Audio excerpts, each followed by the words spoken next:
नमस्कार, मैं हूं सौरभ कुमार और आप देख रहे हैं सनम न्यूज, जो पहुंचाए हर पक्की खबर सीधे आप तक। आइए सबसे पहले नजर डालते हैं आज की सुर्खियों पर। एलजेपी के स्टार प्रचारकों की लिस्ट में कम हो गया सबसे बड़ा नाम, 29 चेहरों पर है भरोसा। पटना में 18 केजी सोना बरामद, सोने की कीमत 8.5 करोड़। आईजीआईएमएस पटना में कोरोना के कहर के बीच फैला डेंगू, 10 डॉक्टर और परिजन पीड़ित। मंथन के बाद बीजेपी ने अपने 81 उम्मीदवारों के नामों पर लगाई मुहर, जल्द सूची होगी जारी। रैली से पहले जेपी नड्डा ने जेपी को किया याद, उनके बताए आदर्शों और मूल्यों पर चलना हमारा संकल्प है। रेप के आरोपी को टिकट देने का महिला नेता ने किया विरोध, नाराज कांग्रेस नेताओं ने पीटा। हथियार तस्करों पर पुलिस की कार्रवाई, लाखों रुपए के साथ 3 गिरफ्तार। अगले महीने लगेगा साल का आखिरी चंद्र ग्रहण, इस राशि वाले जातकों पर पड़ेगा बुरा प्रभाव। तेघरा प्रखंड अंतर्गत फुलवरिया में अखिल राष्ट्रीय जनतंत्र पार्टी की बैठक हुई, जिसमें बेरोजगारी, शिक्षा और किसान की हालात पर चर्चा की गई। दरभंगा में पीजी द्वितीय सेमेस्टर के छात्रों का आक्रोशपूर्ण प्रदर्शन, कुलपति के वार्ता के बाद खत्म हुआ हड़ताल। दरभंगा एनएसयूआई का एलएमएनयू में प्रदर्शन, कुलपति को बनाया बंधक। आइए देखते हैं अब खबरें विस्तार से। बिहार विधानसभा चुनाव में लोक जनशक्ति पार्टी के स्टार प्रचारकों की लिस्ट में सबसे बड़ा नाम कम हो गया है। पार्टी प्रमुख रामविलास पासवान के निधन के बाद अब स्टार प्रचारकों की सूची में उनका नाम कम हो गया। बता दें कि पार्टी ने 8 अक्टूबर को अपने स्टार प्रचारकों की सूची जारी की थी, जिसमें पार्टी प्रमुख रामविलास पासवान और संसदीय बोर्ड के अध्यक्ष चिराग पासवान सहित 30 पार्टी नेताओं का नाम सूची में शामिल था। लेकिन 8 अक्टूबर को ही देर शाम पार्टी प्रमुख रामविलास पासवान का निधन हो गया। सोना कारोबारी के पास से पुलिस ने 18 किलो से अधिक सोना बरामद किया है। बरामद सोने की कीमत लगभग 8 करोड़ रुपए बताया जा रहा है। जीआरपी ने यह कार्रवाई पटना जंक्शन पर की है। बताया जा रहा है कि सोना कारोबारी ट्रेन से उतरकर जा रहा था। इसी दौरान ही जीआरपी ने 1 नंबर प्लेटफॉर्म के गेट पर सोना कारोबारी को रोका। कारोबारी के पास से 18 किलो 390 ग्राम 680 मिलीग्राम सोने के जेवरात बरामद किए गए। साथ ही 2,30,230 नगद भी जब्त की। पटना का ही रहने वाला है कारोबारी। पटना में जारी कोरोना के कहर के बीच अब लोगों को डेंगू का डर भी सताने लगा है। डेंगू के डंक से लोग अब आतंकित हो रहे हैं। आम लोगों के साथ साथ डॉक्टर भी डेंगू से पीड़ित होने लगे हैं। पटना के आईजीआईएमएस के आवासीय कैंपस में भी इसका प्रकोप फैल गया है। 10 डॉक्टर और 5 उनके परिजन डेंगू की चपेट में आ गए हैं। बिहार विधानसभा चुनाव को लेकर बीजेपी केंद्रीय चुनाव समिति की बैठक दिल्ली बीजेपी मुख्यालय में हुई। पीएम मोदी की मौजूदगी में मंथन के बाद 81 उम्मीदवारों के नामों पर मुहर लगी है। जिन नामों पर मुहर लगी है, बताया जा रहा है कि दूसरे और तीसरे चरण के उम्मीदवार हैं, लेकिन बीजेपी इन उम्मीदवारों का ऐलान कुछ दिन के बाद ही करेगी। बताया जा रहा है कि यह फाइनल सूची तैयार हुई है। उम्मीदवारों के चयन को लेकर चल रही चुनाव समिति की बैठक में पीएम नरेंद्र मोदी, गृह मंत्री अमित शाह, राष्ट्रीय अध्यक्ष जेपी नड्डा समेत कई लोग मौजूद थे। बिहार में बीजेपी के राष्ट्रीय अध्यक्ष जेपी नड्डा आज से चुनाव प्रचार की शुरुआत कर रहे हैं, लेकिन इससे पहले जेपी नड्डा ने जेपी को याद किया है। नड्डा ने कहा कि उनके बताए आदर्शों और मूल्यों पर चलना ही हमारा संकल्प है।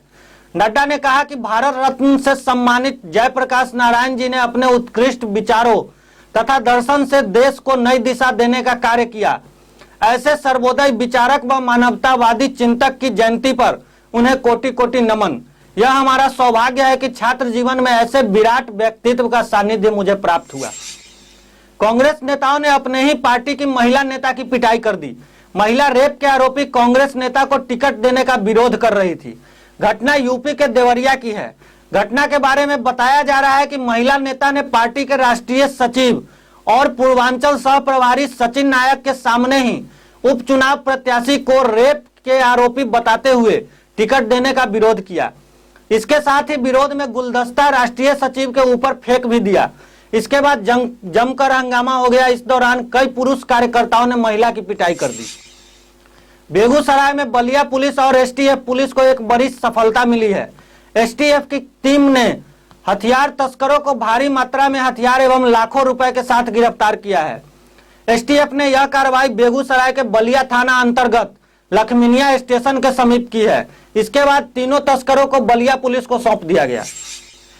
इस साल का आखिरी चंद्र ग्रहण नवंबर में लगेगा। यह एक उपछाया चंद्र ग्रहण है और यह चंद्र ग्रहण वृषभ राशि और रोहिणी नक्षत्र में लगने जा रहा है। साल का आखिरी चंद्र ग्रहण 30 नवंबर को लगेगा। यह चंद्र ग्रहण भारत, अमेरिका, प्रशांत महासागर, एशिया और ऑस्ट्रेलिया में दिखाई देगा।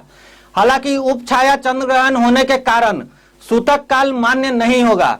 ज्योतिष शास्त्र के अनुसार ऐसे तो उपछाया चंद्र ग्रहण का जीवन पर बहुत असर नहीं पड़ता है, लेकिन वृष राशि वालों को थोड़ी सावधानी बरतने की जरूरत है, नहीं तो मानसिक तनाव का सामना करना पड़ सकता है।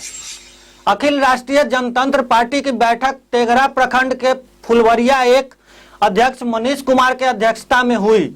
इस बैठक में बिहार में बेरोजगारी, शिक्षा, किसान, दलित के सम्मान पर चर्चा किया गया।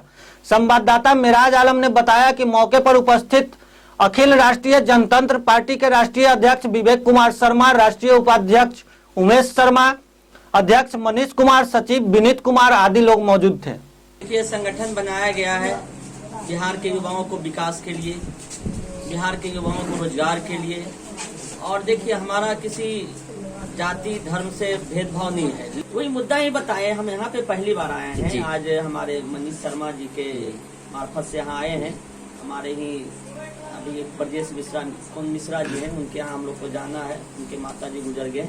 हम लोग का साफ है कि बिहार को सबसे पहला जाति के जो बंधन में कुचक्र में फंसकर जो राजनीति में वंशवाद, अपराधवाद का यहाँ पे जो ग्रसित है बिहार, उसको सफाया करना है और बिहार में एक नई सोच, नई विचारधारा जो विकसित बिहार बनाए, जो बिहार को सुरक्षित रहे बांग्लादेशी, पाकिस्तानी घुसपैठियों से, वैसी हम लोग का सरकार की कल्पना है। और अभी हम लोग संगठन के माध्यम से विस्तार कर रहे हैं। हमारे लगभग 40-50 जगह कैंडिडेट भी इस चुनाव में लड़ रहे हैं। हम लोग पार्टी का सिंबल अभी नहीं आया है और आगे हम लोग का सिंबल भी आ जाएगा। तो संगठन के विस्तार के साथ साथ पार्टी का विस्तार, सभी चीजें होंगी। सर, ये संगठन जो किसी से गठबंधन में है या अकेले रहेगा? नहीं, हमारा भी अकेले है और आगे भी अकेले रहेगा, क्योंकि हमारा पहला है कि हमारे जो कार्यकर्ता जुड़े हुए हैं, जो हमारे पार्टी से जुड़े हुए हैं, आने वाला 2024 या 2025 विधानसभा लोकसभा में हमारे ही कार्यकर्ता संसद में जाए, हमारे ही कार्यकर्ता विधायक बने, हमारे ही कार्यकर्ता जिला परिषद बने, हमारा ही कार्यकर्ता मुखिया बने। और जो हमसे जुड़े हुए हैं, जो पार्टी से जुड़ा रहेगा, जो पार्टी का काम करेगा, पार्टी उसकी प्राथमिकता देगी। दरभंगा पीजी कॉमर्स विभाग व पीजी पॉलिटिकल साइंस विभाग के छात्रों ने कुलपति से स्नातक पार्ट 1-2 के छात्रों को OMR सीट पर परीक्षा नहीं लेने और पीजी द्वितीय सेमेस्टर के छात्रों के फीस पर विचार करने की मांग की है। इसका नेतृत्व पीजी कॉमर्स विभाग के अविनाश कुमार, विशाल चौधरी, अविनाश ठाकुर, सिद्धार्थ कुमार कर रहे थे। कुलपति महोदय ने कहा कि पार्ट 1 और 2 के छात्रों को OMR सीट पर ही परीक्षा होगी। वहीं पीजी द्वितीय सेमेस्टर की फीस पर छात्रों की मांग के साथ कुलपति ने एकजुटता जाहिर किया और पीजी द्वितीय सेमेस्टर के छात्रों को इंस्टॉल पर फीस देने पर सहमति जताई। उन्होंने कहा कि अगर विवि प्रशासन समय रहते सही फैसला नहीं लेता है तो आने वाले समय में बड़ा आंदोलन किया जाएगा। संवाददाता चंद्रभूषण ने बताया कि आंदोलन में विशाल माझी, दिलीप कुमार, प्रीति कुमारी, मनीषा कुमारी, मेघा कुमारी, किरण कुमारी सहित दर्जनों लोग शामिल थे। दरभंगा NSUI बीबी अध्यक्ष प्रहलाद कुमार सिन्हा के नेतृत्व में छात्र छात्राओं के विभिन्न मांगों को लेकर उग्र प्रदर्शन किया गया। प्रदर्शन में राष्ट्रीय संयोजक शादाब अख्तर ने कहा, विश्वविद्यालय प्रशासन छात्र छात्राओं को गुमराह करना बंद करे, छात्र हित में निर्णय ले। दरभंगा NSUI जिलाध्यक्ष त्रिभुवन कुमार ने कहा कि कोविड बीमारी के दौरान संस्थान बंद थी, छात्र छात्राओं को उचित सुविधा नहीं मिल पाई, इसलिए अभी परीक्षा लेना किसी भी दृष्टिकोण से उचित नहीं है। उग्र प्रदर्शन को देख विश्वविद्यालय कुलपति ने पूर्ण विश्वास दिलाया कि छात्र एवं छात्राओं के हित में ही निर्णय लिया जाएगा। जिलाध्यक्ष त्रिभुवन कुमार ने कहा कि मिथिला के छात्र छात्राओं को कुलपति कमजोर समझ रहे थे, इसीलिए सड़क पर 2 घंटे बंधक बनाकर साबित कर दिया। विश्वविद्यालय की आकलन गलत थी। संवाददाता चंद्रभूषण ने बताया कि मौके पर सौरभ झा, मानसी कुमारी, चांदनी कुमारी, राहुल कुमार सहित हजारों छात्र छात्राएं उपस्थित थी।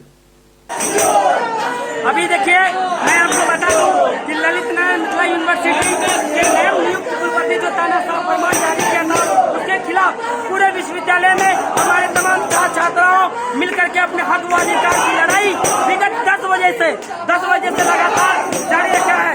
अभी विश्वविद्यालय के कुलपति को सीधे सीधे घेरा गया था और कहा गया था कि जो छात्र छात्राओं के साथ हमने पैदा की है समस्या, आपके द्वारा किया हुआ समस्या है, उसको जल्द से जल्द दूर करे।